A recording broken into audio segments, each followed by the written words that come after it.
G'day gents, Simon here, Profitable Fencer. Just wanted to got a new toy that I want to unbox today. Well, I've actually used it once already. It's been great for me, pretty wrapped with it. But little Makita Saw, 185mm, 7¼ inch.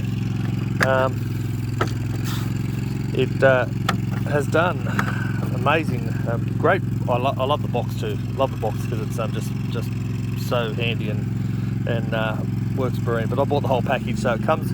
I've got an extra battery in there. It comes with two batteries, a little saw,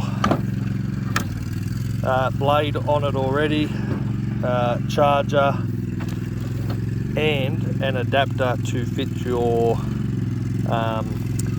to put your old batteries on, your 6-volt batteries, or 6-amp batteries or 18-volt batteries, so you can charge that. That does not fit the saw though, which is I'm a little bit disappointed, but at least you can charge two batteries at once. If you're stuck, you can put your battery on the big charger, and you can and that just clips in there, and you can put your old battery in there, obviously. Everything's nice and compact, works a treat. So I'm really impressed with the box. Just to start with, that is the saw. So it's a 40-volt brushless, which I do find extremely powerful too, which quite shocked me. So let's go and have a look.